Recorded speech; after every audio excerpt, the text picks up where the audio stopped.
Good morning welcome back to my YouTube channel. তোমরা সব কেমন আছো? আশা করি ভালো আছো। আমিও খুব ভালো আছি। বড়দেরকে জানাই আমার প্রণাম আর ছোটদেরকে জানাই আমার খুব ভালোবাসা। তো আজকে আমি ঘুম থেকে উঠে প্রথমে বিছানা তুলে নিয়েছি, তারপরে ব্রাশ টাশ করে এসে চা খেয়ে নিচ্ছি।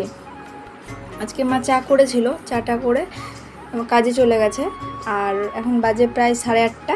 আজকে উঠতে একটু দেরি হয়ে গেছে আমার। আর বাড়িতে সবাই উঠে গেছে, ঠাকুমা উঠে গেছে, বোন উঠে গেছে, ও এখন টিউশনি চলে যাবে, আর ভাই এখন খেলছে। আর আজকে দেখছি মেঘলা মেঘলা ওয়েদার করেছে। তো দেখো, তোমাদের সাথে গল্প করতে করতে আমার চা খাওয়া হয়ে গেছে। এখন আমি বাড়ির সমস্ত কাজ টাজ করবো।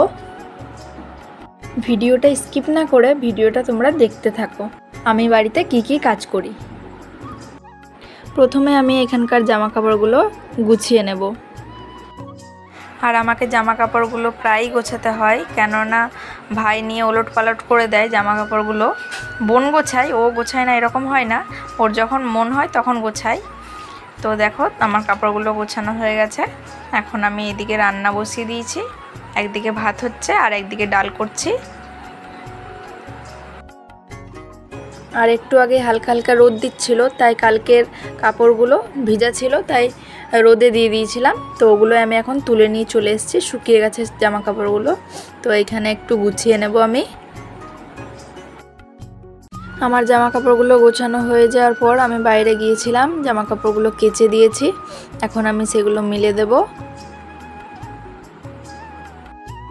আর কালকের কিছু জামা কাপড় ছিল যেগুলো হালকা হালকা ভেজা ছিল, তো এখন ওগুলো শুকিয়ে গেছে, তাই আমি ওগুলো তুলে নিয়ে বাড়িতে চলে যাব। তো এখন আমি এগুলো একটু গুছিয়ে নেব। আর আজকে সেরকম কিছু রান্না হয়নি, ভাত আর ডাল করেছি, সবজি সেরকম কিছু ছিল না বাড়িতে, তাই বাড়িতে মাছ এসেছিলো, তো মাছ কিনে নিয়েছি আমি। জামা কাপড়গুলো গোছানো হয়ে গেছে, এখন আমি রান্নাঘরে গিয়ে মাছগুলো বেছে নেব ভালো করে।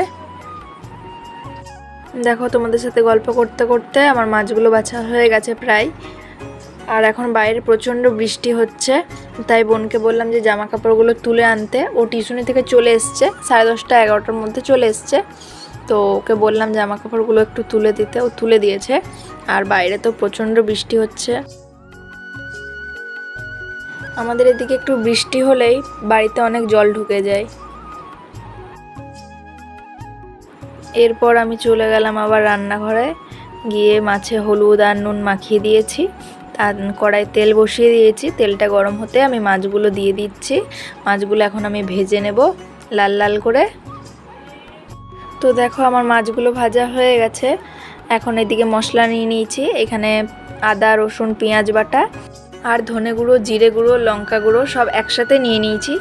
হলুদ নিয়ে নিয়েছি, নুন নিয়ে নিয়েছি, আর এখানে পেঁয়াজগুলো কেটে রেখেছি, এগুলো ভাজবো।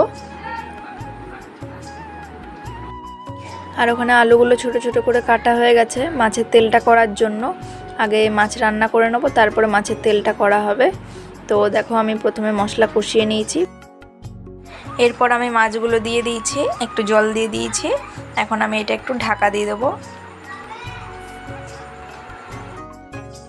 এরপর একবার বাইরে গিয়ে দেখি যে অনেক জলে পুরো ভর্তি হয়ে গেছে, আর একটু হলেই বাড়িতে জল ঢুকে যেত। তো আমি এখন জলগুলো ঝাঁট দিয়ে বাইরে বার করে দেবো। আর স্নান টান করে আমি পুজো টুজো দিয়ে নিয়েছি। এখন আমি ভাত খেয়ে ঘুমিয়ে পড়বো। দেখা হচ্ছে নেক্সট ব্লগে। টাটা।